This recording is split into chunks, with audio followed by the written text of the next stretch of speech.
வணக்கம். முதல் பார்வை நிகழ்ச்சியில் மறுபடியும் உங்களை சந்திக்கிறதுல ரொம்ப மகிழ்ச்சி. இன்றைய நிகழ்ச்சியில் என்னோடு உரையாடுவதற்காக சமூக ஆர்வலர் பானுகம்ஸ் அவர்களும் வழக்கறிஞர் குமாரதேவன் அவர்களும் நம்ம அரங்கத்துக்கு வந்திருக்கிறாங்க. வணக்கம். இன்றைய ஆங்கில நாளிதழ் ஒன்றில் பிஜேபி காங்கிரஸ் ஆன wait and watch approach, Tamilisai Soundararajan says her party will not resort to any undemocratic means for political gains அப்படின்னு ஒரு செய்தி கட்டுரை வந்திருக்குது. அரசியல் ஆதாயத்துக்காக எந்த ஜனநாயக விரோத நடவடிக்கையையும் பாரதிய ஜனதா கட்சி மேற்கொள்ளாது. தமிழ்நாட்டில் என்ன நடக்குதோ அதை நாங்கள் காத்திருந்து பார்த்து கொண்டிருக்கிறோம் அப்படின்னு சொன்னதாக அவங்க சொல்கிறாங்க. அரசுகளுக்கு இடையில் உண்டான உறவை பேணி காப்பாற்றுவோம். தமிழ்நாடு அரசுக்கு தேவையான எல்லா உதவிகளையும் மத்திய அரசு செய்யும். கட்சி ரீதியாக எந்த விஷயத்திலையும் நாங்கள் ஜனநாயக விரோதமான நடவடிக்கையை மேற்கொள்ள மாட்டோம் அப்படின்னு அவங்க சொன்னதாக அந்த செய்தி சொல்லுது. அதற்குள்ளே போகிறதுக்கு முன்னால் இந்த செய்தியில் பிஜேபி காங்கிரஸ் இரண்டு கட்சிகள் மட்டும்தான் தமிழ்நாட்டில் அனைத்து அண்ணா திராவிட முன்னேற்ற கழகத்துக்குள்ளே நடக்கக்கூடிய விஷயங்கள் குறித்து காத்திருந்து பார்த்து கொண்டிருக்கிறார்கள் அப்படின்னு கவனித்து கொண்டிருக்கிறார்கள்னு அந்த செய்தி சொல்லுது. பிற அரசியல் கட்சிகள் இந்த கட்சிக்குள்ளே என்ன நடக்குதுங்கிறத பார்க்கலையா? இல்லை அவர்கள் அதை அரசியல் ஆதாயத்துக்காக பயன்படுத்தவே மாட்டார்களா? காங்கிரஸையும் பாஜகவையும் மட்டும் சிங்கிள் அவுட் பண்ணி ஊடகங்களில் இது பற்றி செய்திகள் வருவதற்கு என்ன காரணம் இருக்க முடியும்? பிஜேபி தன்னுடைய இடத்தை தக்க வைத்துக் கொள்ள வேண்டும், எப்படியாவது தமிழ்நாட்டில் கால் ஊன்ற வேண்டும். ஏற்கனவே கர்நாடகாவில் ஆட்சி பிடிச்சாங்க. தமிழ்நாட்டில் ஆட்சி பிடிக்கணும், அது சித்தாந்த ரீதியாக திராவிட இயக்கங்களை எதிர்ப்பது என்பது என்ற அடிப்படையில் அங்கே வரணும் அப்படின்றது அவங்களுக்கு ஆசை. 1967 ஆட்சி பறிகொடுத்த காங்கிரஸ் எப்படியாவது மீண்டும் ஆட்சிக்கு வர வேண்டும் அல்லது கூட்டணி வைத்தாவது வர வேண்டும் என்று அவர்கள் நினைக்கலாம். ஆனால் திருநாவுக்கரசர் அவர்கள் சொல்லியிருக்கிறது, காங்கிரஸ் கமிட்டியுடைய தலைவர் திருநாவுக்கரசர் சொல்லியிருக்கின்றார், நாங்கள் அப்படிலாம் எந்த இதுவும் இல்லை, ஏற்கனவே நாங்கள் திமுகவோடு உறவில் இருக்கின்றோம், கூட்டணியில் இருக்கின்றோம், உள்ளாட்சி தேர்தலில் அந்த கூட்டணி தொடர்கிறது, போன முறை நாங்கள் அந்த கூட்டணி தான் இருக்கோம் அப்படிங்கிறத அவர் தெளிவுபடுத்தியிருக்கிறார். இப்போது யாரும் பெரிய அளவில் எந்த கருத்தும் பிரதான எதிர்க்கட்சியாக இருக்கக்கூடிய திராவிட முன்னேற்ற கழகமோ அல்லது மற்றவர்களோ இதை ஒரு பெரிய இஷ்யூவாகவே எடுக்கலை. அது பிஜேபி கொல்லைப்புற வழியாக போகுதுங்கிறதையோ அல்லது யாரும் சொல்லலை. ஆனால் தானாக முன் ஒரு ஸ்டேட்மெண்ட் கொடுக்க வேண்டிய அவசியம் தமிழக பாஜக தலைவருக்கு மட்டும் என்ன வந்தது அப்படிங்கிறது அவங்க தான் அது விளக்கணும். ஏன்னா ஒரு ரூமர் கிளப்பியிருக்கு. ஏன்னா இவங்க நடந்து கொண்டிருக்கக்கூடிய அந்த முறை, பிரதமர் வருவது, மறைவு செய்திக்கு வருவதும் அங்கே கலந்து கொள்வதும் அரசியல் நாகரிகத்தின் அடிப்படையில் அது சாதாரணமான ஒரு நிகழ்வாக இருந்தாலும் கூட அவர்களுக்கு என்னவென்றால் இப்பொழுது தலைமை இல்லாமல் இருக்கக்கூடிய கட்சி. எம்ஜிஆருக்கு பிறகு யார் தலைவர் என்றால் ஜெயலலிதா தான் தலைவர் என்கின்ற ஒரு நிலை வந்தது. இப்போ ஜெயலலிதாவுக்கு பிறகு யார் இங்கே தலைவராக இருக்க வேண்டும் என்கின்ற ஒரு அந்த குழப்பமான ஒரு நிலை இருக்கிறது. குழம்பிய குட்டையில் மீன் பிடிக்க வேண்டும் என்கின்ற நப்பாசையில் அவர்களோடு நாங்கள் சித்தாந்த ரீதியாக ஒன்றுபடுகின்றோம் என்று வெங்கையா நாயுடு கூறுகின்றார். அப்புறம் அதுக்கு முன்னாடி பொன் ராதாகிருஷ்ணன் ஒன்று சொல்கிறார், நாங்கள் அதிமுக கூட எப்போதுமே நெருக்கமாகத்தான் இருப்போம், தொண்டர்கள்லாம் எங்களுக்கு நெருக்கமாக இருக்கின்றவர்கள் என்று சொல்லுகின்றார். இப்படி சொல்லி அந்த கட்சிக்குள்ள ஒரு குழப்பத்தை ஏற்படுத்தி உங்களுக்கு பிறகு நாங்கள் தான், எங்கள் கட்சி தான் இருக்கணும். கடந்த சட்டமன்ற தேர்தலிலே பல முறை பிஜேபியோட கூட்டு சேர்க்க, அதிமுக கூட்டு சேர்க்க வேண்டும் என்று பிஜேபி நினைத்தது, அது நடக்கவில்லை. இப்பொழுது நடக்குமா அல்லது நாம் அவர்களை எப்படியாவது பயன்படுத்தி கொண்டு உள்ளே நுழைவோமா என்று காத்து கொண்டிருப்பது போலத்தான் தமிழிசை அவர்களுடைய பேச்சு இப்போதைக்கு இருக்குது. அதனால தான் தானாக முன் அது மாதிரி நாங்கள் எதுவும் செய்யலை அப்படின்னு சொல்கிறாங்க. இந்த பேச்சு பெரிய அளவில் வராத போதே அவங்க சொல்கிறாங்கன்னா வேறு ஏதோ மூவ்மெண்ட் பண்ணிக்கிட்டு இருக்காங்க, தமிழ்நாட்டில் குழப்பம் விளைவித்து அதன் மூலமாக கொல்லைப்புற வழியாக ஆட்சி பிடிக்கலாம் என்கின்ற ஒரு எண்ணம் அவருடைய மேல்மட்ட தலைவர்கள் இருக்கிறது. ஏற்கனவே இந்த இப்போ செல்லாப்பண பிரச்சனையில் பெரிய அளவில் எதிர்ப்பு தெரிவித்து கொண்டிருக்கின்ற இந்த நேரத்தில் இந்த ஜனநாயக விரோத நடவடிக்கையில் நம்ம கட்சி ஈடுபட்டால் அது நமக்கு பெரிய பின்னடைவு ஏற்படுத்தும் என்ற காரணத்தினால முன்னாடியே சொல்லி வச்சுருவோம், நாளைக்கு ஏதாவது வந்தால் கூட நாங்கள் ஏற்கனவே சொன்னோம் இல்லையா அப்படின்னு சொல்லி தப்பிப்பதற்காக இந்த வார்த்தை சொல்லியிருக்காங்க அப்படின்னு நான் நினைக்கிறேன். தானாக முன் தமிழிசை சொல்கிறாங்க அப்படின்னு குமாரதேவன் சொல்கிறாரு. நீங்கள் எப்படி பார்க்குறீங்க? இல்லை, நிறைய முன்பின் முரணான, முதல்ல சொன்னதும் இப்போ சொல்கிறதுமான முன்பின் முரணான கருத்துக்கள் இப்போ சார் சொன்னதுலேயே நிறைய முன்பின், அதாவது திமுகவிலிருந்து பிரிந்து வந்தது தான் அதிமுக அப்படின்னா கூட ஜெயலலிதா தலைமையின் கீழ் இறங்கியது ஒரு திராவிட கட்சியே அல்ல அப்படின்னு சொன்ன ஸ்டேட்மெண்ட் இருக்குது. திமுக தலைவரே அதை சொன்னதை நாம் பார்த்தோம். அப்போ திராவிட கட்சியை பிடிக்கிறதுக்கு, ஆட்சியை பிடிக்கிறதுக்குங்கிற அந்த ஸ்டேட்மெண்ட் அந்த இடத்துலையே பொருளற்றதாக போயிடுது.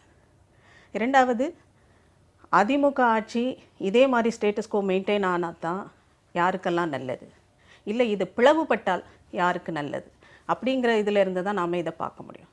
அப்போ பிஜேபி உடைப்பதற்கு முயற்சி பண்ணுமானா உடைப்பதற்கு இப்போதைக்கு முயற்சி பண்ணாதுங்கிறது தான். அவங்களுக்கு இப்போ இருக்கிற இந்த எம்பிஸோடைய ஆதரவு வேணும்னா இந்த ஆட்சி அப்படியே அலுங்காமல் குலுங்காமல் அப்படியே கண்டினியூ ஆகிறது, அப்படி எந்த விதமான டிஸ்டர்பன்ஸும் இல்லாமல் கண்டினியூ ஆனால் தான் அவங்களுக்கு அது சரியாகும். அப்போ அவங்க உடைப்பதற்கு முயற்சி பண்ண, அப்போ உடைப்பதற்கு யார் முயற்சி பண்ணுவாங்க? அப்போ பிஜேபியோட இணங்கி போவதற்கு இன்றைய ஆளும் கட்சி தயாராக இருக்கு அப்படின்றது நீங்க சொல்றதுலேருந்து இல்லை, ஆளுங்கட்சி தயாராக இருக்குன்னு சொல்றதை விட அது சம்பந்தமாக அவங்கள அவர்களுடைய ஆதரவை பெறுவதற்கான முயற்சிகள் தான் இருக்குமே தவிர கட்சியை பிளவுபடுத்துவதோ கட்சிக்குள் குழப்பம் விளைவிப்பதோ யார் தலைமையாக வரணுங்கிறதுலேருந்து அந்த மாதிரி ஒரு முற்றிலுமாக ஒரு ஆட்சி சிதைந்து போவதற்கோ கட்சியை இரண்டாக பிளவுபடுத்துவதற்கோ பிஜேபி முயலாது இப்போ இருக்கிற இந்த சிச்சுவேஷன். ஆனால் வேறு எந்த கட்சிகள்லாம் இங்கே முயற்சி பண்ணுங்கும்போது அந்த இதில் நீங்கள் குறிப்பிட்ட மாதிரி காங்கிரஸ் மட்டும்தான் அந்த இதில் இருக்குது. வேறு இங்கே தமிழகத்தைச் சேர்ந்த பிற கட்சிகளை பற்றியும் பேச்சே இல்லை. ஆனால் அதையும் கணக்கில் கொண்டு தான் பார்க்கணும். அப்போ அதிமுக ஆட்சி பிளவுபட்டால் யாருக்கு நல்லதுங்கிறதுல அந்த கட்சிகள்லாம் அங்கே தான் வருது. ஆக அதை அப்படி பிரித்து தான் பார்க்கணும். நீங்கள் தானாக முன்வந்து அப்படின்னு தமிழிசை சொன்னதை சொல்கிறீங்க. ஆனால் சிண்டு முடிய பார்க்கிறார்கள், அதனால் அதிமுக தொண்டர்கள் தலைவர்கள் எச்சரிக்கையாக இருக்க வேண்டும் அப்படிங்கிற கருத்தை வலியுறுத்தி திராவிடர் கழக வீரமணி அறிக்கை கொடுக்குறாரு. அதே மாதிரியான குரல்கள் தமிழ்நாட்டில் வருது. இப்போ அதிமுக கலகலத்து போய்விட்டது, எப்படியாவது இந்த ஆட்சி உடைக்கணும், அல்லது இந்த தலைவர்களுக்கு இடையில் கருத்து மோதல்கள் இருக்கின்றது. முதலமைச்சருடைய தோழி சசிகலாவுக்கும் தலைவர்களுக்கும் கருத்து மோதல். கிட்டத்தட்ட 75 நாட்களாக அம்மையார் அப்போலோ மருத்துவமனையில் இருந்தார். அப்பொழுதெல்லாம் இவரை பற்றி எந்த விதமான வார்த்தைகளும் யாரும் பெரிய அளவில் சொல்லவில்லை. அவர் மறைவிற்கு பிறகு தற்போது சமூக ஊடகங்கள் என்று சொல்லப்படக்கூடிய அந்த ஊடகங்களில் மிக மோசமான அளவில் ஒரு சில கருத்து பரிமாற்றங்கள், விஷம் வைத்து கொண்டு விட்டார் அல்லது அவர்கள் தான் செஞ்சிட்டாங்கன்ற ரொம்ப கேவலமான அளவில் சொல்லி இதன் மூலமாக ஒரு குழப்பத்தை ஏற்படுத்தி, நேற்று கூட ஒரு கிளிப்பிங்ஸ் பார்த்தேன்.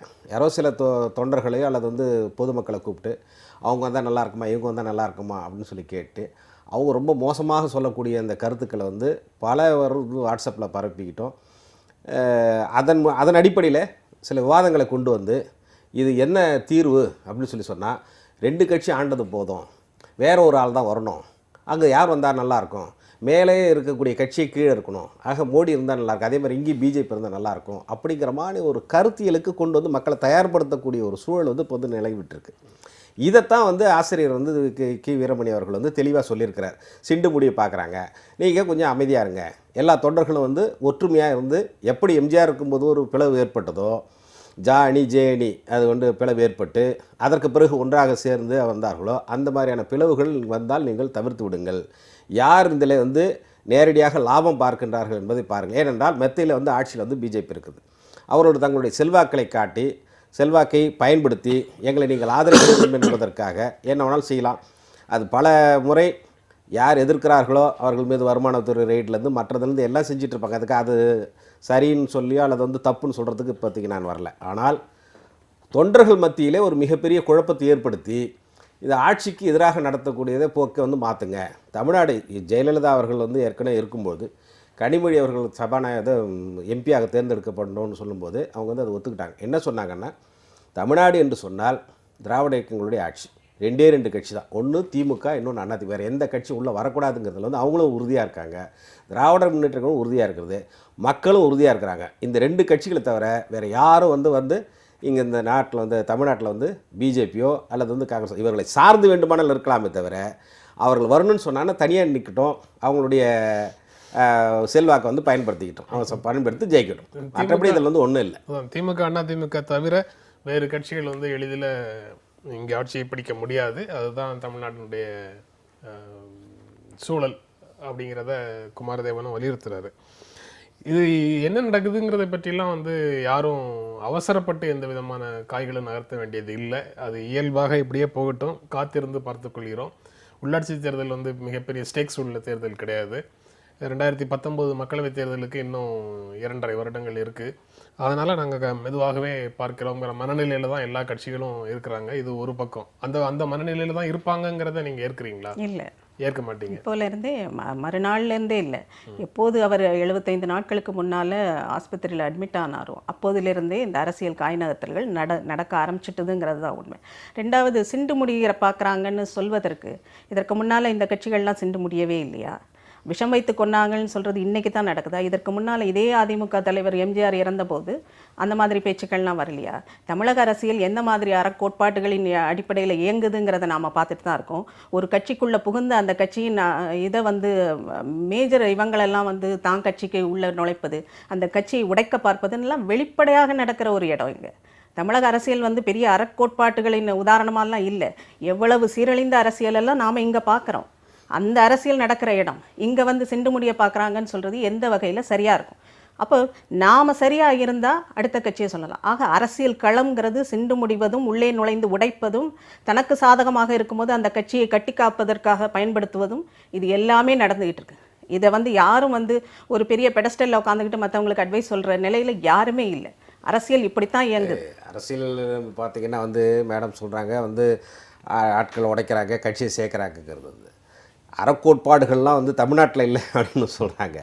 எந்த கட்சிக்கு வந்து அறக்கோட்பாடு இருக்குது? ரீட்டா பகுகுணா ஜோஷிங்கிறவங்க வந்து எங்கே இருந்தாங்க? உத்தரப்பிரதேசத்தில் இருந்தாங்க. அவங்க காங்கிரஸில் இருந்தவங்களை வந்து அவங்கள அழைச்சிட்டு வந்து உத்தரப்பிரதேசத்தில் பிஜேபியில் சேர்த்துக்கிட்டு அங்கே வந்து வேலை செய்கிறாங்க.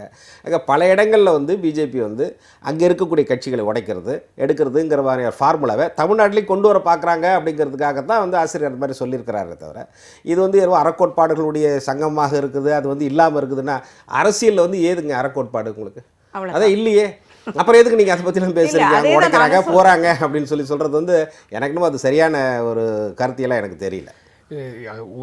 எந்த கட்சிகள் முயற்சி பண்ணாலும் அது வந்து உடனடியாக இருக்குமா அப்படிங்கிறது வந்து மிகப்பெரிய கேள்வியாக இருக்குது. அதுபோக அதிமுக நேற்று வந்து கிட்டத்தட்ட 2வது நாளாக அங்கே அதிமுகக்குள்ளே நடக்கக்கூடிய நிகழ்வுகளை பார்த்தோன்னா 2வது நாளாக நேற்று போயஸ்தோட்ட ஜெயலலிதா இல்லத்தில் 2வது நாளாக ஆலோசனை. முதலமைச்சர் கூட 4 அமைச்சர்கள் சசிகலாவோட ஆலோசனை நடத்தினாங்க. அதிமுகவில் கருத்து வேறுபாடுங்கிறது இல்லை அப்படிங்கிறத எல்லாரும் சேர்ந்து உறுதியாக தெரிவித்தார்கள் அப்படின்னு இன்று நாளிதழில் முதல் பக்க செய்திகளும் இருக்குது. அதை நீங்கள் எப்படி இல்லை, அதுவே நான் வந்து ஏற்றுக்கொள்ளலை. நாம் வந்து யூபிஏ அரசாங்கத்தில் அந்த மாதிரி குற்றச்சாட்டுகள் நிறைய எக்ஸ்ட்ரா கான்ஸ்டியூஷனல் அத்தாரிட்டிங்கிறது வந்து 10 வருடங்கள் ஒட்டுமொத்த இந்தியாவும் பார்த்துக்கிட்டு இருந்த ஒரு விஷயம். அப்படி குற்றச்சாட்டுகள் நட்வர் சிங் எழுதின புக்கிலேயே நாம் பார்த்தோம். ஃபைல் எல்லாம் அங்கே போய் தான் வந்ததுங்கிற மாதிரி. அதே மாதிரி பீகாரில் லாலு பிரசாத் வந்து தன்னுடைய மனைவியை கொண்டு வந்ததை இப்போவும் மத்திய அரசில் இருக்கக்கூடிய பல அமைச்சர்கள் நாங்கள் வந்து எங்களுடைய வழிகாட்டுதல்களை அரசமைப்பு சட்டத்துக்கு வெளியில் இருக்கக்கூடிய அமைப்புகளிடமிருந்து தான் பெறுகிறோம், அதை நாங்கள் பெருமைப்படுகிறோம் அப்படின்னு சொல்லத்தானே செய்கிறாங்க. வழிகாட்டுதல் இல்லை, நாங்கள் முழுக்க அவர்கள் தான் எங்களை இயக்குகிறார்கள் என்று சொல்லக்கூடிய அளவுக்கு அதை ரொம்ப பெருமையாக சொல்லக்கூடியதை நம்ம பார்க்கிறோம். இதற்காக வந்து நீங்கள் சோனியா காந்தி தனக்கு தேசிய ஆலோசனை குழுவாக வச்சிருந்து செயல்பட்டதையும் இதையும் வந்து ஒப்பிட முடியுமாங்கிறது எனக்கு தெரியல. நீங்க சோனியா காந்தியே நீங்க எக்ஸ்ட்ரா கான்ஸ்டிடியூஷனல் பவர் ஆஃப் அத்தாரிட்டின்னு சொன்னீங்கன்னா இப்போ நடக்கக்கூடிய ஆட்சி யாரிடமிருந்து அதிகாரத்தையும் யாரிடமிருந்து ஆலோசனைகளையும் பெறுகிறோம்னு சொல்றாங்களோ அது இன்னும் எவ்வளவு பெரிய அதிகார மையமாக இருக்கும். அதாவது சட்டத்திற்கு புறம்பான அதிகார மையமாக இருக்கும். ஒரு கட்சியினுடைய ஐடியாலஜிக்கல் பேஸாக இருக்கலாம், இல்லை கட்சியினுடைய தலைமை பொறுப்பில் இருக்கிறவராக இருக்கலாம். அப்போது ஆட்சியில் இருப்பவர்கள் கட்சி ரீதியாக இல்லை ஆட்சியை வழிநடத்தி செல்வதற்கான வழிகாட்டுதல்களை பெறுகிறோம்னு சொல்கிறதுல தவறு இல்லை. எங்கள் பார்ட்டி சென்ட்ரிக் தான், ஆட்சியோ தேர்தலோ எல்லாமே பார்ட்டி சென்ட்ரிக் தான். ஆனால் தலைமை பதவியிலும் இல்லை.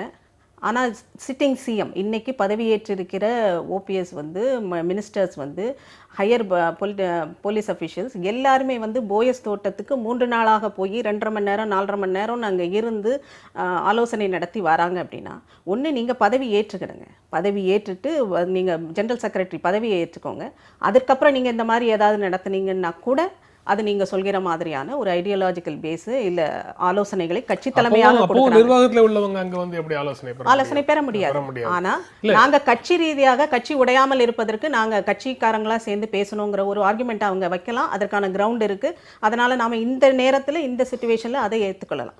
ஆனா எந்த விதமான இன்னும் கட்சியிலேயே முக்கிய பொறுப்புல வரல, தலைமை பொறுப்புல இல்ல, ஆனா சிஎம்ல இருந்து மினிஸ்டர்ஸ்ல இருந்து எல்லாரும் பாய்ஸ் கார்டன்ல போய் பேசுறாங்கன்னா அது எக்ஸ்ட்ரா கான்ஸ்டிடியூஷனல் அத்தாரிட்டி தான். அது கேள்விகள் வரத்தான் செய்யும். அதை பேசாமல்லாம் இருக்க முடியாது. அது சிண்டு முடிதலும் கிடையாது. ரெண்டாவது, தமிழ்நாட்டில் ஒரு மயான அமைதி நிலவுகிறது. ஏன் இந்த மயான அமைதி? கேள்விகள் வரத்தான் செய்யும். சோஷியல் மீடியாலன்னு இல்லை, மெயின் ஸ்ட்ரீம் மீடியா இதை தொடர்ந்து கேள்வி கேட்கணும். ஆனால் மெயின் ஸ்ட்ரீம் மீடியாலாம் வேறு மாதிரியான செய்திகளை போட்டுக்கிட்டு இருக்காங்கிறது தான். அப்போ என்ன நடக்குங்கிற கேள்வி மக்கள்கிட்ட இருந்து தொடர்ந்து எழத்தான் செய்யும். அதான் extra constitutional power of authority, power centres வந்து இருக்கக்கூடாது அப்படிங்கிறது ஜனநாயகத்தில் ரொம்ப முக்கியமான விஷயம்தான். ஆனால்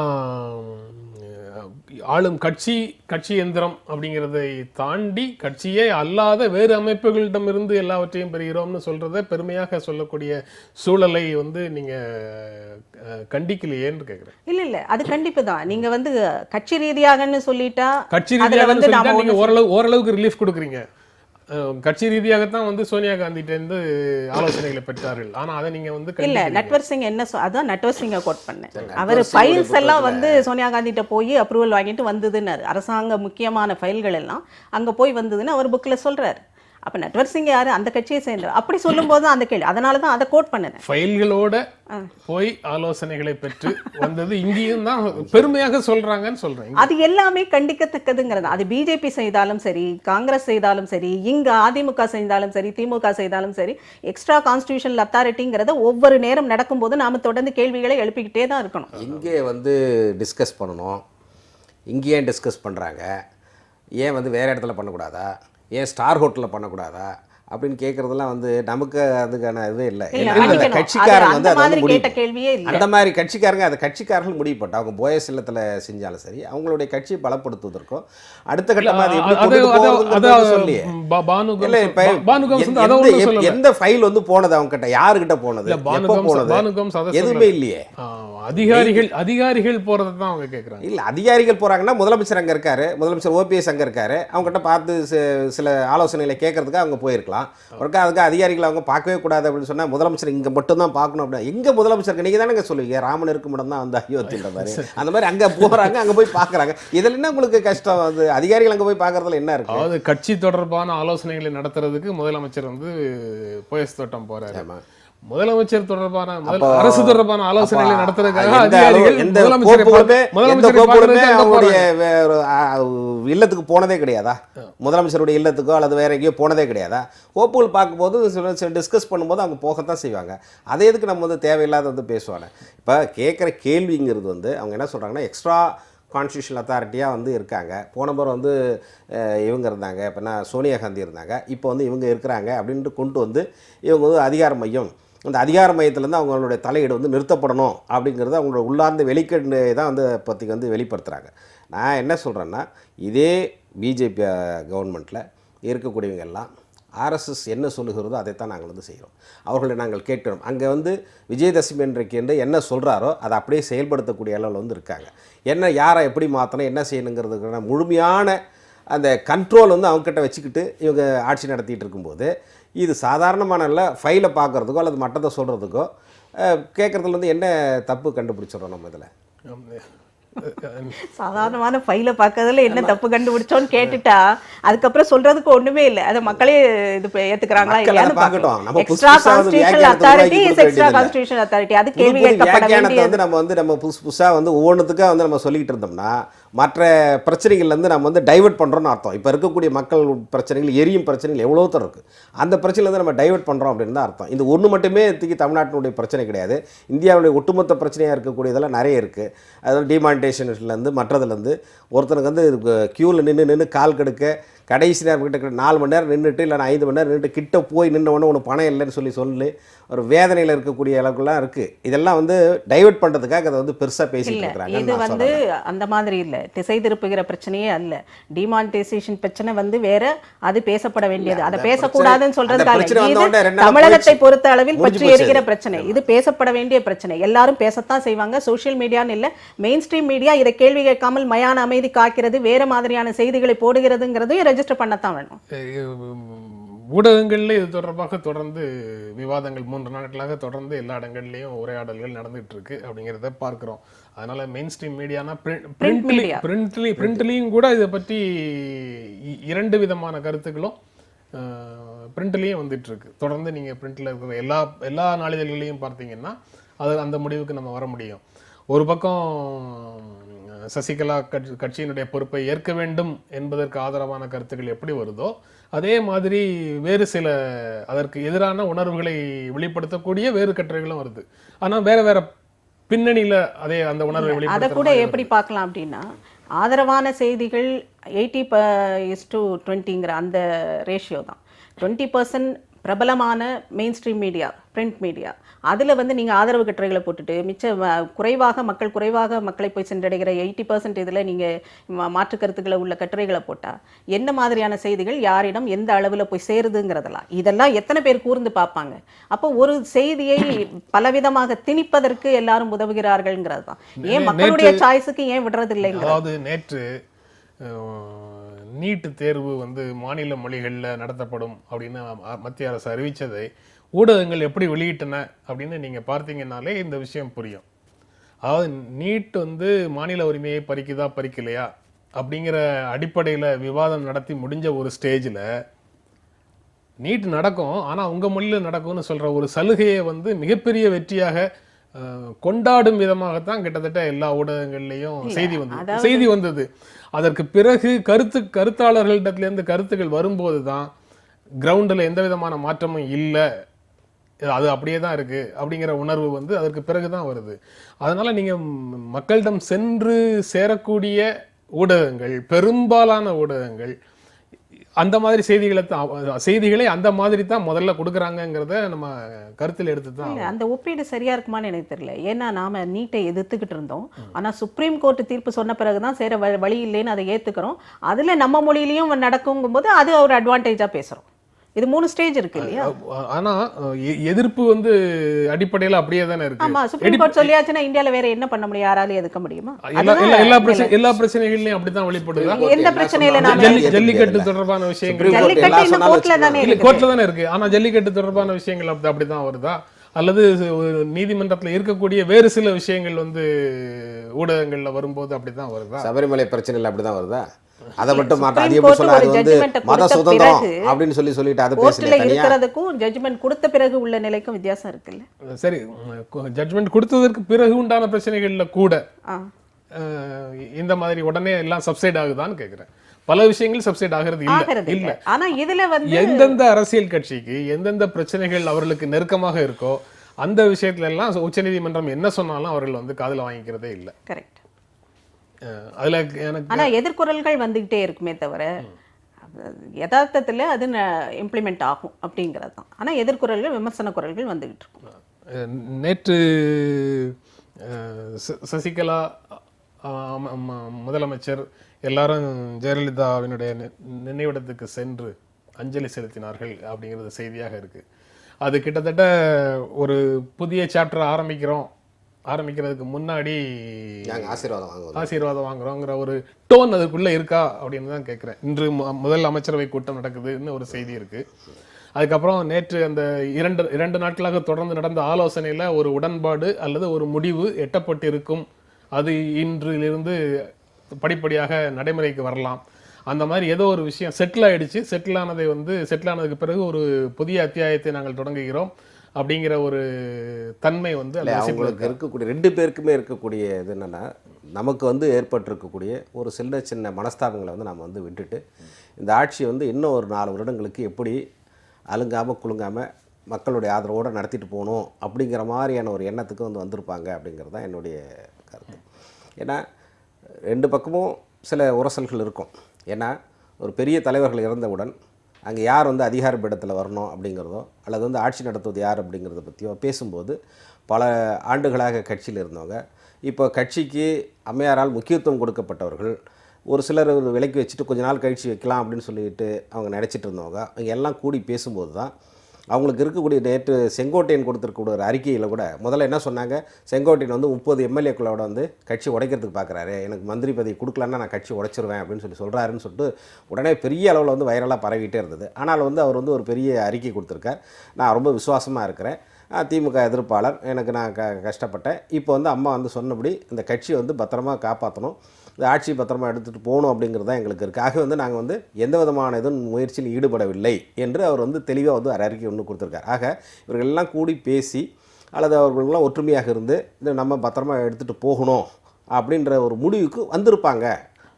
அதனால தான் வந்து இன்றைக்கி வந்து காலையில் வந்து அமைச்சரவை கூட்டம் நடக்குது. மற்றபடி அவங்களுக்குள்ள செட்டிலாக இருக்கும் அப்படிங்கிற மாதிரி தான் நினைக்கிறேன். ஏன்னா பொதுமக்கள் வந்து இதை வந்து விரும்பலை, உடையிறதோ அல்லது வேறு ஒரு மூன்றாவது நபர்கள் வந்து அதில் நுழைஞ்சு அதை வந்து உடைப்பதையோ பொதுமக்கள் விரும்பலை, அவங்க கட்சியில் இருக்கக்கூடிய தொண்டர்களும் யாரும் விரும்பலை அப்படின்றதான் இதை காட்டுது. 75 நாட்களுக்கு முன்னால் என்ன நிலைமை இருந்ததோ அந்த நிலைமையை வந்து அப்படியே மெயின்டைன் பண்ணுறதுங்கிறது தான் செட்டில்மெண்ட்டாக இருக்கலாம். ஜெயலலிதா கட்சியில் இருந்த பொறுப்புக்கு புதிதாக சசிகலா நியமிக்கப்படலாம் அல்லது தேர்ந்தெடுக்கப்படலாம். அமைச்சரவையை பொறுத்த வரைக்கும் 1-2 பேரை கூடுதலாக சேர்க்கலாம், இருக்கிறவங்களை யாரையும் கழட்டி விட மாட்டாங்க. அப்படிங்கிற மாதிரியான ஒரு உடன்பாடு வருவதற்கான வாய்ப்புகள் பிரகாசமாக தெரியுது. இந்த பகுதியை நிறைவு செய்யணும். உங்களுடைய சுருக்கமான கருத்து இல்லை, உடையாமல் இருக்கிறது நல்லது தான். இந்த ஆட்சி அதனுடைய டேர்ம் முடிகிறவரை இதே மாதிரி தொடர்வதுங்கிறதும் நல்லது தான், அதை யாரும் விரும்பலை. ஆனால் அறிக்கையெல்லாம் சுட்டி காட்டினார். அறிக்கைக்கு பின்னால் இனி கட்சி பொறுப்புகள்னு வரும்போது யாருக்கு புதிதாக உருவாக்கப்பட்ட போஸ்ட்டுகள் எதுவும் கொடுக்குறாங்களா, யார் அந்த பதவிகளை பெற்றுறாங்க, அதெல்லாம் பார்த்து தான் அறிக்கைகளுக்கு பின்னால் இருக்கிற செய்திகள்லாம் நமக்கு தெரிய வரும். ஆனால் ஸ்டேட்டஸ்கோ அப்படியே மெயின்டைன் ஆனால் சரிதான். ஆனால் அது சட்டத்துக்கு புறம்பாக எந்த மாதிரியும் இல்லாமல் எல்லாரும் ஏற்றுக்கொள்ளக்கூடிய ஒரு இதாக இருக்கணுங்கிறது தான். சட்டத்துக்கு புறம்பாக எந்த விதமாகவும் இருக்காது, இருக்கிறதுக்கான சூழலை அவர்கள் நல்லா தெரியுது. ஆர்கே நகர் இடைத்தேர்தல் வரும்போது கிட்டத்தட்ட அது தெளிவாயிடும். அதற்காக ஆளும் கட்சியின் அறநிலைகள், அந்த மறைந்த முதல்வர் ஜெயலலிதா என்ன மாதிரி கொண்டு தலைவர்னு நாம பேசணும்னா அவர் எதையெல்லாம் சொன்னார் அதெல்லாம் நடக்குதா, அதற்கு எதிராக நடக்கும்போது அது சம்பந்தப்பட்ட விமர்சனங்கள் எழத்தான் செய்யும். மத்திய அரசுக்கு எதிரான நிலை எடுத்த பல பிரச்சனைகள்ல இந்த 75 நாட்கள்லயே தமிழக அரசினுடைய நிலை மாறி போச்சு. அதுக்கு என்ன ரீட் பண்றது? அப்போ சரி, அதான் எல்லா விதமான மாற்றங்களும் அப்ப அது என்னங்கறத ரீட் பண்ணிட்டே தான். மக்கள் வந்து வங்கிகளில் தங்களுடைய கணக்குல இருந்து வாரம் 24,000 ரூபாய் எடுக்கலாம் அப்படின்னு நீங்கள் வாக்குறுதி கொடுத்துருந்தீங்களே, அதை நடைமுறைப்படுத்துங்க. மக்கள் பெரும்பாலும் 2000லேருந்து 8000 வரைக்கும் தான் எடுக்க முடியுது அப்படின்னு உச்சநீதிமன்றம் மத்திய அரசுக்கு சொல்லியிருக்குது.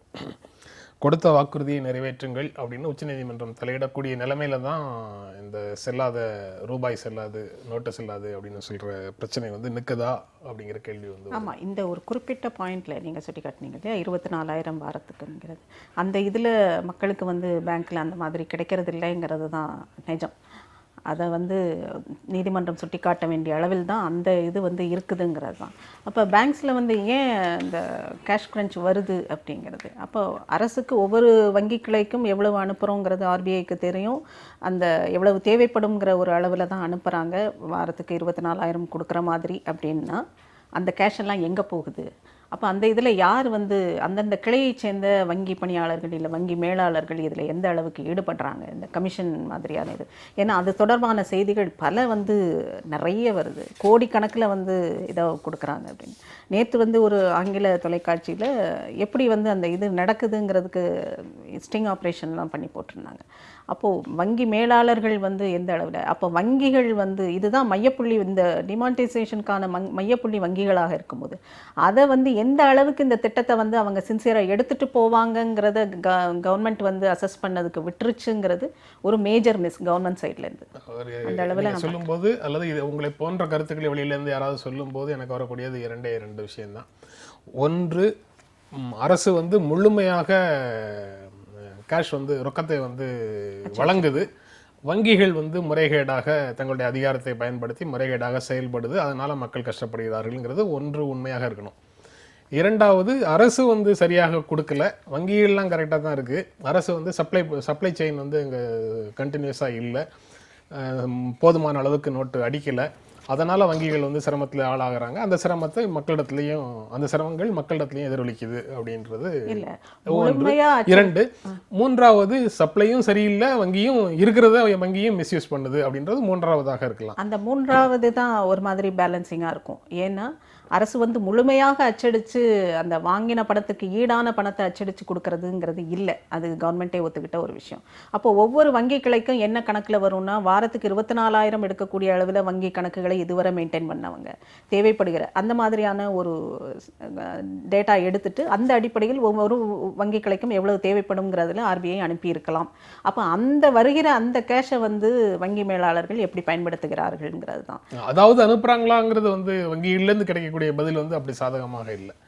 அது வந்து ஆவரேஜ் வந்து ரொம்ப சாதாரண நாட்கள்ல இருக்கக்கூடிய ஒரு அந்த அளவு அனுப்பல. நவம்பர் 5ஆம் தேதியில கேஷ் ஹோல்டிங், ஒவ்வொரு பிரான்ச்சுக்கும் இருக்கக்கூடிய கேஷ் ஹோல்டிங், அங்க நடக்கக்கூடிய டிரான்சாக்ஷன், அங்க தேவையாக இருக்கக்கூடிய ரொக்கம் அப்படிங்கிற அடிப்படையில் வந்து இப்ப கண்டிப்பாக பார்க்க முடியாது. அப்படி பார்க்க முடியாது. இப்போ வந்து குறைவாகவே இருந்தா கூட, ஆனா அதே சமயத்துல ஒரு அர்ஜி இருக்கு, எடுத்துடணுங்கிற ஒரு அர்ஜம் இருக்கு. அது இந்த நீங்க என்ன லிமிட் சொல்றீங்களோ அந்த லிமிட்லயாவது எடுக்கணுங்கிற ஒரு முயற்சி இருக்கு. 24,000 ரூபாய் எடுக்க முடியலன்னா 12,000 ரூபாய் அல்லது 18,000 ரூபாய் வரைக்கும் எடுக்க முடிஞ்சா கூட ஓரளவுக்கு நிம்மதி பெருமூச்சு விடுவாங்களா இருக்கலாம். அதுவும் இல்லை, என்று போனாலும் 2,000 ரூபாய் 3,000 ரூபாய் இன்னும் வரல, 500 ரூபாய் வரல, 500 ரூபாய் வரல அப்படிங்கிற பதிலை தான் கேட்க முடியுது. 500 ரூபாய் வந்துட்டு இருக்கு, வந்தாச்சு, 15 நாள்ல எல்லா பிரச்சனையும் தீர்ந்து போகும் அப்படின்னு சொல்லிட்டு இருந்தாங்க. அந்த 15 நாள்ங்கிறது ரொம்ப கவர்ச்சிகரமான இது சொற்றொடராக இருக்கு. நேற்று உச்சநீதிமன்றத்திலையும் அரசு வந்து 15 நாட்களில் மக்களுடைய அவதி தீரும்னு தான் சொல்றாங்க. 15 நாளுக்குள்ள தீர்வதற்கான வாய்ப்பு இருக்கிறதாக நினைக்கிறீங்களா? ஏன்னா 500 ரூபாய் அடிச்சு ஒரு பார்ட் வந்துருச்சு, இன்னும் வந்துட்டு இருக்குங்கிறாங்க. ரெண்டாவது, இந்த கேஷ் கிரன்ச் ஏற்படுவதற்கு வங்கிகளில் நடக்கிற இந்த முறைகேடுகளை வந்து தொடர்ந்து இது பண்ணுறாங்க, கேஷ் எல்லாம் வந்து ரெக்கவர் பண்ணுறாங்க. இதெல்லாம் மிக முக்கியமானது. ஏன்னா கோடிக்கணக்கில் வந்து வெளியில் கமிஷனுக்காக மாற்றப்படுகிறதுங்கும் போது மக்களுக்கு கிடைக்காம தான் போகும். நீங்கள் சொல்கிற மாதிரி மிக குறைவான அளவே ஆர்பிஐலேருந்து அந்தந்த வங்கி கிளைக்கு போயிருந்தால் கூட அந்த அளவு மக்களுக்கு போய் சேருவதை கூட இந்த மாதிரியான முறைகேடுகள் தடுக்குதுங்கிறது மிக முக்கியம். அந்த செயின் ஆஃப் இதில் வந்து அது மிகப்பெரிய தடையை ஏற்படுத்துகிறதுங்கிறத நம்ம வந்து அவ்வளவு ஈஸியாக இது பண்ணி. வங்கி அதிகாரிகள் சங்கமும் வங்கி ஊழியர் சங்கங்களும் ரிசர்வ் பேங்க் கவர்னருக்கு ரொம்ப தைரியமாக சப்ளை இல்லை, சப்ளை இருந்தால் கூட அது தனியார் வங்கிகளுக்கு ஒரு விதமாகவும் நேஷனலைஸ்டு வங்கிகளுக்கு ஒரு விதமாகவும் இருக்குது அப்படிங்கிறத சுட்டி காட்டி கடிதம் எழுதுகிறாங்க. அப்படி இருக்கும்போது அவர்கள் தரப்பில் முறைகேடுகள் நடக்கிறது உண்மையாக இருந்தால், பெருமளவு நடக்கிறது உண்மையாக இருந்தால் அந்த ஸ்டாண்ட் அவங்களால எடுக்க முடியுமாங்கிற கேள்வி. இல்லை, அது முக்கிய அதை தான் சொல்ல வந்தேன். அது மிக முக்கிய குறிப்பான ஒன்று. ஏன்னா தனியார் வங்கிகளுக்கு கொடுத்த அளவு நேஷனலைஸ் பேங்க்குக்கு கொடுக்கலைங்கிறது கவனிக்கத்தக்கது. அரசு அந்த மாதிரி ஒரு முடிவை எடுக்குது, ஆர்பிஐ அந்த மாதிரி ஒரு முடிவை எடுக்குதுங்கிறதுக்கு பின்னால் பெரிய அளவில் பணப்புழக்கம் இருக்கிற தனியார் வங்கிகள்னு கணக்கு வச்சு அந்த இடத்துக்கு நிறைய கேஷ் தேவைப்படும்னு கொடுத்தாங்கங்கிற ஆர்குமெண்ட்டை நாம் வச்சோம் அப்படின்னா, அந்த இடத்தில் முறைகேடுகள் நடப்பதை தடுப்பதற்கு என்ன மாதிரியான இதை வந்து எடுத்தாங்கங்கிறதும் தேவை.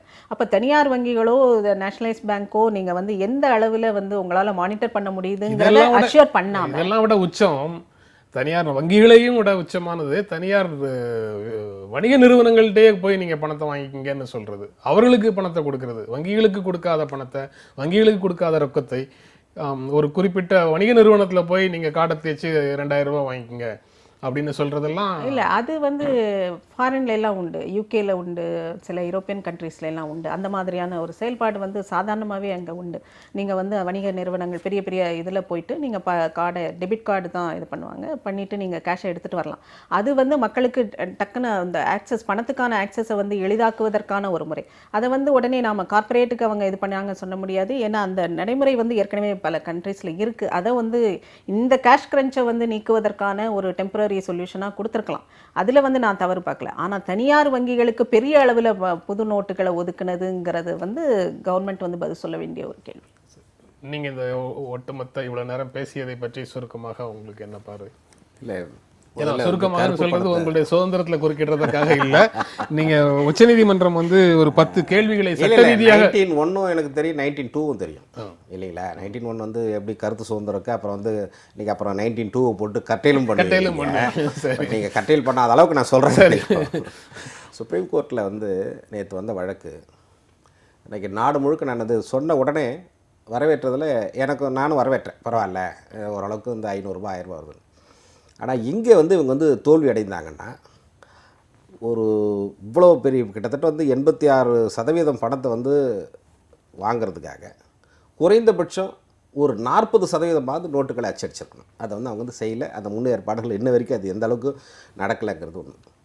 இன்றைக்கு ஒவ்வொரு வங்கியிலும், தனியார் வங்கியாக இருந்தாலும் சரி, அது அரசாங்க வங்கியில் இருக்கக்கூடிய மேனேஜர்களுடைய கண்ணசைவில் நீங்கள் எவ்வளோ வேணாலும் பணத்தை மாற்றிக்கலாம் அப்படிங்கிற ஒரு போக்கு வருது. இதன் மூலமாக பல இடங்களில் 31 நாள் ஆகுது, இன்றைக்கி ஒரு 32 நாள் ஆகுது.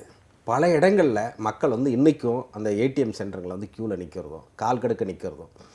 கிட்டத்தட்ட வந்து முலாயம் சிங் யாதவ் வந்து முந்தானத்து ஒரு கணக்கு சொல்லியிருக்காரு, 105 பேர் வந்து க்யூவில் இருந்து இறந்து போயிருக்கிறாங்க அப்படின்னு சொல்லிட்டு. நேற்று கூட வந்து தமிழ்நாட்டில் வந்து பெண்ணாகரத்தில் ஒரு முதியவர் வந்து இறந்து போயிருக்காருன்னு சொல்கிறாங்க. ரொம்ப இவங்க வந்து நாங்கள் வந்து கருப்பு பணத்தை ஒழிப்போம், எப்படியாவது நான் கொண்டு வருவோம் அப்படின்னு சொல்லி பணக்காரர்கிட்ட வந்து பிடிக்கணுங்கிறத விட்டுட்டு ஏழைகள்கிட்ட இருக்கக்கூடிய பணத்தை அவன் பணம் போட்டு வச்சுருக்கிறத வந்து எடுக்கிறதுக்கு வந்து க்யூவில் நின்று அதில் செத்து போகிறான்னா, இதை நேரடியாக பார்த்து கொண்டு எப்படி உச்சநீதிமன்றம் சும்மா இருக்குது. அதனால தான் இந்த கேள்வி கேட்குறாங்க, ஏன் வந்து இப்படி வந்து நடக்குது, என்ன நீங்கள் நடவடிக்கை எடுத்தீங்கன்னு சொல்லிட்டு ஒரு 10 கேள்வி கேட்டிருக்காங்க. 10 கேள்வி கேட்டிருக்காங்க. 10 கேள்வி போகிறதுக்கு முன்னாடி ஒரே ஒரு சிறிய குறுக்கீடு, மன்னிச்சிருங்க. கிடைச்ச சுதந்திரத்தில் இன்னும் வந்து கட்டுப்படுத்துகிற மாதிரி ஆகுது. இந்த 10 கேள்விக்கு போகிறதுக்கு முன்னாடி நீங்கள் 2 பேரும் வந்து மேனேஜருடைய கண்ணசைவுன்னு சொல்கிறீங்க. இந்த பிரச்சனைகளோட அவருடைய கேரியர் முடிய போகிறது இல்லை. இதற்கு முன்னால் உங்கள் வீட்டு வாசல்லையும் வந்து டெபாசிட்ஸுக்காக அவர் அலைஞ்சிருப்பார். இன்றைக்கு நீங்கள் வந்து 2000 கொடு 3000 கொடுன்னு சொல்லி அவர்கிட்ட வந்து போய் நிற்கிறது அவருக்கு ஒரு உறுத்தலை கொடுக்கும். அதனால் ஒரு சிலருக்கு வந்து கோடியாக மாற்றுறத சொல்லலை, ஒரு சிலருக்கு இந்த 24,000 கொடுக்கறதுக்காக அவங்க வந்து கண்ணசைவு கொடுக்கலாம், மற்றவர்களுக்கு வந்து கொடுக்காம இருக்கலாம். எல்லாரையும் யூனிஃபார்மாக நடத்துகிறாங்கன்னு நான் சொல்லலை. ஆனால் 10 கோடி 20 கோடின்னு மாற்றுறது வந்து இந்த கிளையில் இருக்கக்கூடிய மேலாளர்களால் செய்ய முடியுமா அப்படிங்கிறது எனக்கு மிகப்பெரிய கேள்வியாக இருக்குது. அப்படி நடக்கிறதெல்லாம் வந்து கரன்சி செஸ்ட் லெவலில் இன்னும் அதுக்கு மேலே செய்ய முடியாதுன்னு சொல்கிறீங்க. 10 கோடி 20 கோடிங்கிறது வந்து இப்போ சென்னையில் கிளையினுடைய கேஷ் ஹோல்டிங்கே அவ்வளோ இருக்காதுன்ற, கேஷுவாலிட்டி அவ்வளோ இருக்காதுன்னு சொன்னாங்க. கிளையினுடைய கேஷ் ஹோல்டிங் லிமிட் ஒரு 50% எடுத்துருவாங்க, 50% கொடுத்துருவாங்க. ஒரு 50% வந்து கொடுத்துட்டு மீதி 50% மக்களுக்கு கொடுக்குற மாதிரி பண்ணுவாங்க.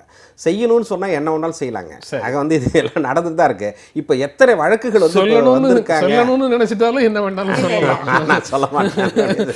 இல்லை, நீங்கள் சொல்கிறதுல ஒரு கேள்வி இருக்குது. நீங்கள் 10 கோடி 20 கோடிக்கு கமிஷன் வாங்கிட்டு வங்கி பணியாளர்கள் செய்தால் தான் தவறா? இல்லை, அந்தந்த வங்கி கிளையில் அவர் சொன்னது தான் சரி. அந்தந்த வங்கி கிளையில் எவ்வளோ கேஷ் வருதோ அதில் 50% நீங்கள் கமிஷனுக்கு மாற்றுறீங்கிறதும் தவறு தான். அது சின்ன அளவில் செஞ்சால் தவறு இல்லை, பெரிய அளவில் செஞ்சால் தவறு நடக்கிறது. பேங்க்ல பெரிய அளவில் பாதி லெவலுக்கு வந்த உடனே இல்லை பணம் இல்லை அப்படின்னு சொல்கிறாங்க. அப்படின்னு சொன்னால் ஏற்கனவே ஏன் வந்து நீங்கள் வந்து ஒரு வெளியில் வந்து ஒரு அறிக்கை வெளியிடக்கூடாது? அதாவது இன்னைக்கு பேங்க்குக்கு இவ்வளோ பணம் வந்திருக்கு, கிட்டத்தட்ட ஒரு கோடி ரூபாய் இந்த வங்கிக்கு வந்திருக்குது. இந்த 1 கோடி ரூபாய் அளவுக்கு வர அளவுக்கு மட்டும்தான் வந்து நாங்கள் உங்களுக்கு கொடுக்க முடியும், மற்றவங்களாம் தயவுசெய்து போங்க அப்படின்னு சொல்லி கூட அந்த நடைமுறையை கூட கொண்டு வரலாம்ல. அதை கூட செய்யறதுக்கு தயாராக. ஏன்னா வெளிப்படைத்தன்மை வந்து இதில் வந்து இல்லை. எதுல வந்து வெளிப்படுத்தணும், அதுல வந்து வெளிப்படுத்தணும் இல்லாமல இருக்கு. ஒரு வங்கிக்குள்ள எல்லாமே வந்து பிளாக் அண்ட் ஒயிட்டா இருக்கும். நீங்க வந்து 100 ரூபாய் நோட்டு எவ்வளவு இருக்கு, 500 ரூபாய் நோட்டு எவ்வளவு இருந்தது, 1000 ரூபாய் நோட்டு எவ்வளவு இருந்ததுங்கிறது எல்லாமே இருக்கும். நீங்க யாரோ ஒருத்தருக்கு மொத்தமாக பெருசாலாம் கொடுத்துட்டு நீங்க வந்து ரெக்கார்டெல்லாம் மாத்திர முடியாது. அது எல்லாவற்றிற்கும் நீங்க வந்து டினாமினேஷன் வைஸ் செக் பண்ண ஆரம்பிச்சாங்கன்னா அது செய்தவர்கள் எல்லாரும் உடனடியாக ஒரு சிலதில் டெனாமினேஷன் செக் பண்ணவங்க தான் இப்போ மாட்டியிருக்காங்க. பண்ணாது எவ்வளோ போயிருக்குது. கிட்டத்தட்ட நீங்கள் சொல்கிறீங்க வந்து கிட்டத்தட்ட வந்து 10 கோடி 20 கோடிலாம் மாற்ற முடியாது அப்படின்னு சொன்னால் 1 கோடி ரூபாய் இருக்கிறது, அது 50 லட்சத்தை வந்து நீங்கள் கொடுக்கலாம். மீதி 50 லட்சத்தை கொடுத்ததாக நீங்கள் கணக்கில் வைத்துக் கொள்ளலாம். அதில் இருக்கக்கூடிய அந்த மீதி 50 லட்சம் பணம் இருக்குது பாருங்கள், அதுதான் வந்து அவங்களுக்கு போயிடுது. அவங்களாம் யாரும் க்யூவில் வந்து நிற்கிறது கிடையாது. எவ்வளோ பெரிய பணக்காரங்க இன்றைக்கி வந்து பெரிய பணக்காரர்கள் சொல்கிறாங்களோ, இல்லை வந்து பத்திரிக்கையாரன்ட்ட பணம் இல்லை, அது வேறு விஷயம். அதுக்கப்புறம் வந்து இந்த சினிமாக்காரங்களோ அல்லது பெரிய பெரிய ஃபைனான்சியர்ஸோ அல்லது வந்து ரியல் எஸ்டேட் பண்ணக்கூடிய ரியாலிட்டேட்ஸோ யாருமே வந்து வரிசையில் வந்து நிற்கிறது கிடையாது. அவங்களுக்கு வந்து பணம் வந்து தாராளமாக புழங்குது. திடீர்னு சொல்கிற ஒரு பத்திரிகை செய்தி வருது, அந்த சோதனை நாங்கள் பண்ணோம், சோதனை பண்ணும்போது எங்களுக்கு வந்து 2 லட்ச ரூபாய் கிடைச்சிது, 5 லட்ச ரூபாய் கிடைச்சிது, புதிய நோட்டுகளாக கிடைத்ததுன்றாங்க. நீங்கள் வந்து 500 ரூபாய்க்குள்ளே கல்யாணத்தை பண்ணுங்கள், அதுதான் ரொம்ப நல்லது, நான் பெருமைப்படுறேன் அப்படின்னு சொல்லிட்டு பாரத பிரதமர் சொல்கிறார். ஆனால் அவங்க கட்சியில் இருக்கக்கூடிய நிதின் கட்கரி வீட்டு கல்யாணத்தில் வந்து பணம் தாராளமாக புழங்குது, அது பெரிய அளவில் போகிறாங்க, ஜனார்தன் ரெட்டி கிட்ட வந்து பெருசாக போகுது. இப்போ இந்த 10 கேள்விகளை வந்து உச்சநீதிமன்றம் வந்து கேட்டிருக்கிறது அப்படின்னு சொன்னால், இதில் முதல் கேள்வியை வந்து 26(2) ஆஃப் ஆர்பிஐ ஆக்ட் அப்படின்றத வந்து தெளிவாக சொல்கிறாங்க. அதன் அடிப்படையில் வந்து நீங்கள் கொடுத்துருக்க நோட்டிஃபிகேஷன் ஏன் அல்ட்ரா வயர்ஸ்ன்னு சொல்லி நாங்கள் அறிவிக்கக்கூடாது அப்படின்னு சொல்லி ஒரு கேள்வி கேட்குறாங்க. 26(2) என்ன சொல்லுதுன்னா, ஒரு குழு அதை போட்டு அதற்கப்புறம் அவங்க வந்து மேலே ரிசர்வ் பேங்க் கவர்னருக்கு கொடுத்து அதன் அடிப்படையில் வந்திருக்கணும் அப்படின்னு சொன்னாங்க. எந்த குழு உங்களுக்கு வந்து இந்த ஆலோசனை கொடுத்தது, என்ன மாதிரி கொடுத்தாங்க, இந்த செல்லா காசுன்றது எப்படி நீங்கள் அறிவிச்சிங்க, எவ்வளோ நாளைக்கு முன்னாடி நீங்கள் வந்து முடிவு எடுத்தீங்க அப்படிங்கிறதெல்லாம் கேட்குறேன். ஆனால் இதுக்கு முன்னாடி இவர் என்ன சொல்கிறாருன்னா, அங்கே இருக்கக்கூடிய அட்டார்னி ஜெனரல் என்ன சொல்கிறாரு, முடியாது, நாங்கள் இதெல்லாம் நாங்கள் சொல்ல மாட்டோம், இது வந்து அரசாங்கத்தினுடைய ரகசியம், இதை நாங்கள் உங்களுக்கு சொல்ல முடியாது அப்படின்னு சொல்கிறார். இந்த 26(2) வந்து சொல்லும்போது என்ன செஞ்சீங்க அப்படின்னு கேட்குறது, அதுக்கு வந்து பதில் சொல்கிறதுக்கும் அரசாங்கத்துக்கு கடமை இருக்குது. இப்போ 3 பேர் நீதிபதிகள் தான் விசாரிச்சிருக்காங்க. இது 5 பேர் கொண்ட அமர்வுக்கு இப்போ அரசியல் சாசன அமர்வுக்கு வந்து மாற்றியிருக்காங்க. அப்போ வரும்போது நிறைய தெரியும். பொதுமக்கள் மிகப்பெரிய அளவு பாதிக்கும். 10 கோடி பேர் இந்த நாட்டில் வந்து 130 கோடி பேர் வந்து இருக்காங்கன்னு சொன்னால், குறைந்தபட்சம் கருப்பு பணம் வச்சுருக்கிறவங்க அல்லது கள்ளப்பணம் வச்சுருக்கிறவங்க, உங்களுடைய பாணியில் சொல்லணும்னு சொன்னால் அவங்க வச்சுருக்கிறவங்க 10 கோடி பேர். இந்த 10 கோடி பேர்கிட்ட இருந்து எப்படி எடுக்கணுங்கிறதோடு கூட ஒரு அரசாங்கத்துக்கு தெரியாது. அதை எடுக்கிறத விட்டுட்டு எல்லா மக்கள்கிட்ட தான் இருக்குது, சாதாரண எளிய மக்கள்கிட்ட தான் இருக்குது, அதை வந்து நாங்கள் வந்து எப்படியாவது நாங்கள் வந்து எடுப்போம் அப்படின்னு சொல்லி இது எடுத்து அதன் மூலமாக நாங்கள் கொடுக்குறோன்னு சொன்னாங்க. 16.5 லட்சம் கோடி ரூபாய் வந்து இந்த பணம் வந்து நாங்கள் வெளியிட்டிருக்கோம் அப்படின்னு சொன்னாங்க. 2 வாரங்களுக்கு முன்னாடி இருக்கக்கூடிய கணக்கின் அடிப்படையில் என்ன சொன்னாங்கன்னா, 8.5 லட்சம் தான் வந்து இன்ன வரைக்கும் வந்து வந்திருக்குது. இந்த பணத்தை வந்து பழைய பணத்தை வந்து மாற்றிருக்காங்க, மீதி வந்து பணம் வந்து வராமலே இருக்குது அப்படின்னு சொல்லி இப்போ சமீபத்தில் கொஞ்சம் அதிகமாக இருக்கலாம். ஆனால் நாளுக்கு ஒரு அறிக்கை, ஒவ்வொரு நாளைக்கு ஒன்று சொல்கிறாங்க ரிசர்வ் பேங்க்லேருந்து. முதல்ல என்ன சொன்னாங்க, 15ஆம் தேதி வரைக்கும் நீங்கள் வந்து 1000 ரூபாய் 500 ரூபாய் வந்து எல்லா இடத்துலையும் கொடுத்து மாற்றிக்கலாம். திடீர்னு வந்து என்னன்றாங்க, மாற்ற முடியாது அப்படின்றாங்க. மீண்டும் என்ன சொல்கிறாங்க, நாளைக்கு 500 ரூபாய் செல்லாது, 500 ரூபாய் இந்த இடத்துலேருந்து வாங்க மாட்டோம் அப்படின்னு சொல்கிறாங்க. அதே சமயத்தில் வந்து 30ஆம் தேதி வரைக்கும், டிசம்பர் மாதம் 30ஆம் தேதி வரைக்கும் பேங்க்கில் வந்து நீங்கள் வந்து போட்டுங்க அப்படின்னு சொல்லி ஒரு அறிவிப்பு வந்து அந்த அறிவிப்பு அப்படி நிற்குது. ஒரு நாளைக்கு ஒரு அறிவிப்பு, ஒரு நாளைக்கு வந்து ஒரு மாற்றம், இப்படியே போயிட்டு இருந்தாங்கன்னா இந்த மக்களுடைய மனநிலை என்ன? அண்ணா சொன்னார் பாருங்க, சாலையின் ஓரத்தில் வேலையற்றது மனதிலே விபரீத எண்ணங்கள் வேந்தே இது காலத்தின் அறிகுறின்னு. நேற்று ராகுல் காந்தியும் தெரியாதனமாக ரொம்ப நல்ல ஒரு ஐடியாவது ஒரு கருத்தை சொல்லியிருக்கிறார். இது வந்து ஒரு பெரிய பூகம்பத்தை ஏற்படுத்தும்னு சொல்லி, பூகம்பம் வந்து ஏற்படுத்தும்னு சொல்லிட்டு முதல்ல பிஜேபி சொன்னாங்க, நாடாளுமன்றத்தில் என்னை பேச அனுமதித்தால் ஒரு பெரிய சொன்னாங்க. அது முன்னாடி என்ன சொன்னாங்க, இதன் மூலமாக மோடி ஒரு மிகச்சிறந்த நிர்வாகத்தை கொடுத்துட்டார் அப்படின்னு. ஆனால் என்ன வருங்கிறது வந்து கணிக்க தவறி இதெல்லாம் செஞ்சால் இப்படிப்பட்ட விளைவுகள் ஏற்படும் என்பதை வந்து தெரிந்து கொள்ளாமலே இந்த பிரச்சனையை கையில் எடுத்து இது இவர்களுக்கே பூமராங்க முடியுதான், மேலே அவங்க மேலே வந்து அடிக்கக்கூடிய அளவுக்கு தான் வருமே தவிர பெரிய அளவில் வந்து இதில் வந்து பெரிய மாற்றங்களை ஏற்படுத்த முடியாது. இந்த டிமானிட்டைசேஷனும் மக்களுக்கு இன்றைக்கும் மிகப்பெரிய அவதியாக இருக்குது. அதனால தான் சுப்ரீம் கோர்ட் வந்து இதெல்லாம் வந்து சாட்டை வந்து வீசியிருக்காங்க. பல செய்திகளில் பல நிகழ்வுகளில் உச்சநீதிமன்றம் வந்து பல கருத்துக்களை சொன்னால் கூட அதற்கெல்லாம் எதிர்ப்பு தெரிவித்து பேசுகிறவங்க வந்து இந்த 10 கேள்வி வந்து கேட்டிருக்காங்கன்னு சொன்னால் இந்த 10 கேள்வி என்ன பதில் சொல்ல போகிறாங்கன்றத நாடு வந்து ஆவலாக காத்துட்ருக்கு. எப்படி பதில் சொல்லுவாங்க, என்ன மாதிரியான அரசமைப்பு சட்டம் பிரிவு 14 ஆமாம் 19 இதற்கு எதிரானதா இந்த அறிவிப்பு அப்படின்றது ஒன்றும், இன்னொன்று பணம் எடுக்கிறதுக்கு கட்டுப்பாடு விதிக்கிறதும் இந்த 14-19க்கு எதிரான 300A வரும். 300 ப்ராப்பர்ட்டி வந்து வச்சிருக்கோம், ரைட் ப்ராப்பர்ட்டி சொத்துரிமை சம்மந்தமான இருக்குண்ணா. இல்லைங்க, எனக்கு இன்றைக்கு இருக்கக்கூடியவங்க வந்து சம்பளம் கொடுக்கக்கூடிய சம்பளம் வாங்கக்கூடிய பணியாளர்கள், வீட்டு வேலை செய்யக்கூடிய பணியாளர்கள் யாருக்கிட்டையும் வந்து பற்றி பணம் இல்லை. அவங்களாம் என்ன சொல்கிறாங்க, நீங்கள் பொறுத்துங்க, இல்லை 14 ஒரு நாள் வச்சுக்கோங்க. 14-19 சொல்கிறது என்ன, அதை எப்படி? அதுக்கு 14 வந்து அரசாங்கம் தனிப்பட்ட நபருடைய உரிமை. 19ங்கிறது வந்து அடிப்படை உரிமைகள், ஃபண்டமெண்டல் ரைட்ஸ் அப்படின்னு சொன்னால் 19 தான் வந்து பேசுகிறதுக்கான உரிமை, எங்கோனாலும் வாழ்வதற்கான உரிமை இருக்கிறது, அதுக்கப்புறம் எந்த தொழில் செய்வதற்குமான உரிமை, ட்ரேட் யூனியன் தொடங்கக்கூடிய உரிமை, இப்படி எல்லாம் வந்து பத்திரிகை சுதந்திரம் இதெல்லாம் அதை பற்றி பேசுறது வந்து 19. இந்த 19ல் வந்து நம்ம எந்த கேள்வி கேட்டாலும் அல்லது வந்து எது சொன்னாலும் இவங்க வந்து முடியாது, நாங்கள் கொடுக்க மாட்டோம். இது வந்து நீங்கள் ஆர்டிஐயில் நீங்கள் இப்போ ஒரு கேள்வி கேட்டிங்கன்னா செக்ஷன் 8 வச்சுருக்காங்க. அந்த 8 வச்சுக்கிட்டு என்ன சொல்கிறாங்க, இது வந்து அரசாங்கம் வந்து சம்மந்தப்பட்டது, இது வந்து ரகசியம், அதை நாங்கள் வந்து உங்களுக்கு கொடுக்க மாட்டோம் அப்படின்னு சொல்லிட்டு ஒரு ரிப்ளை ஒன்று கொடுத்துட்றாங்க. இது வந்து இதில் வருமா வராதா அப்படிங்கிறத பற்றியெல்லாம் வந்து வயலேட் ஆகுதாங்கிறத பற்றிலாம் நாங்கள் வந்து டீட்டெயிலாக வந்து நாங்கள் வந்து கேட்போம் அப்படின்னு சொல்லி சுப்ரீம் கோர்ட் சொல்லியிருக்காங்க. மக்கள் பாதிப்பு அந்த அளவுக்கு இருக்குங்க. அதனாலுடைய விளைவு தான் வந்து இப்போ சுப்ரீம் கோர்ட்டு தலையிடக்கூடிய அளவில் வந்து 5 நீதிபதிகள் கொண்ட ஒரு அமர்வு வருவாங்க.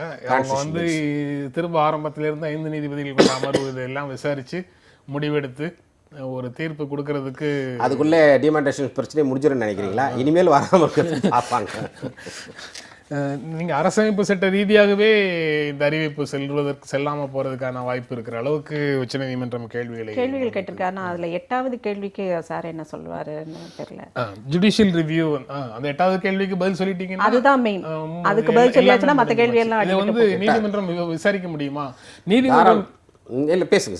நீதிமன்றம் விசாரிக்கவே முடியாது அப்படின்னு சொல்லி காவிரிக்கு பேசினாங்க. இப்போ வந்து தீர்ப்பு வந்துடுச்சு.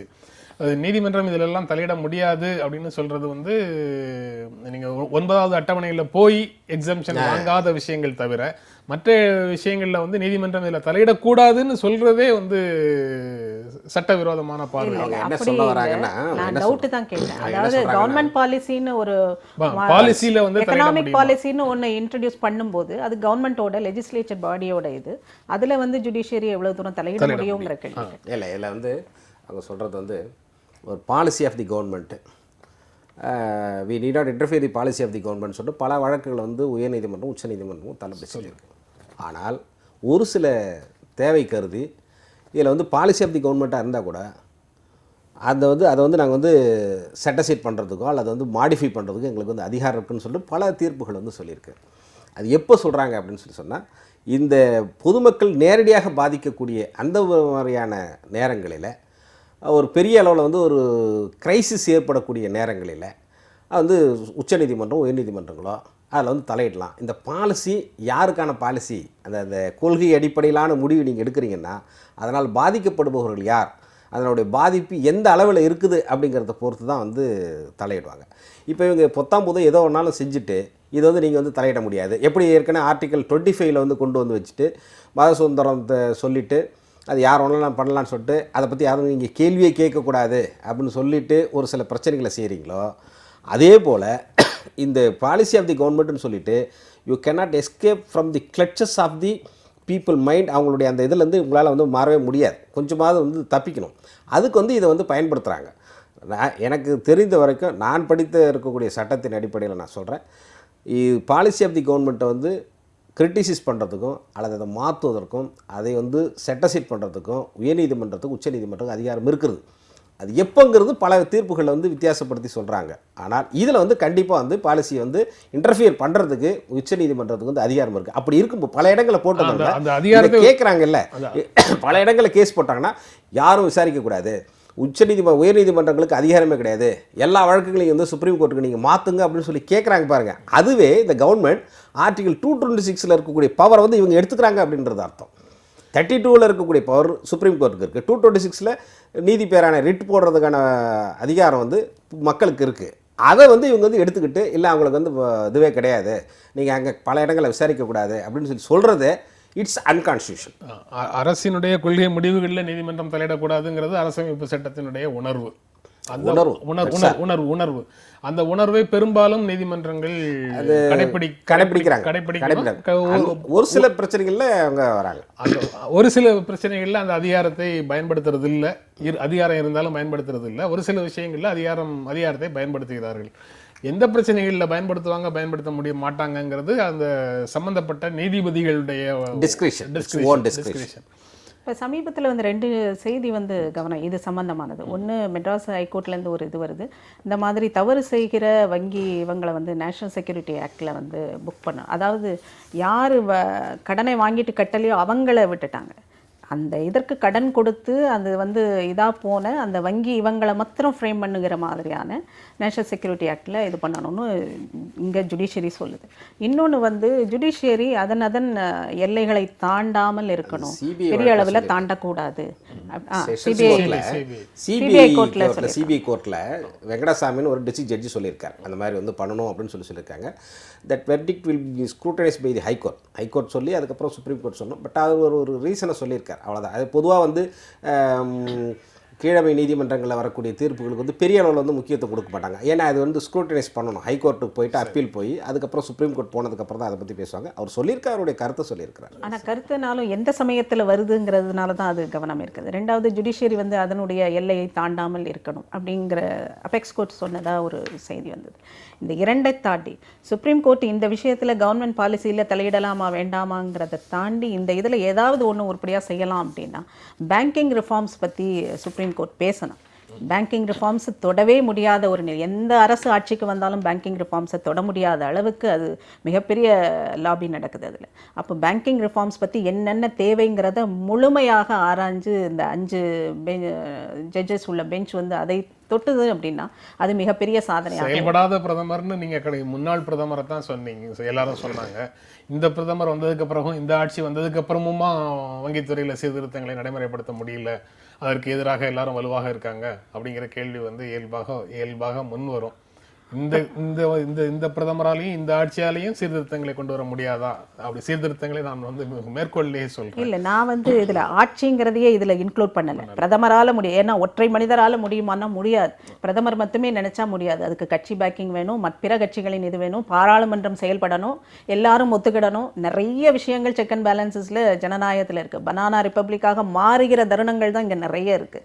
அப்போ அதெல்லாம் கடந்து தான் ஒன்று செயல்பாட்டுக்கணும். அப்போ சுப்ரீம் கோர்ட்டு தான் இந்த விஷயங்களில் ஒன்று செய்யலாங்கும் போது இந்த விஷயத்தில் பேங்கிங் ரிஃபார்ம்ஸ் பற்றி சுப்ரீம் கோர்ட் பேசியதுன்னா அது மிக மிக வரவேற்புக்குரிய ஒரு விஷயமா இருக்கும்.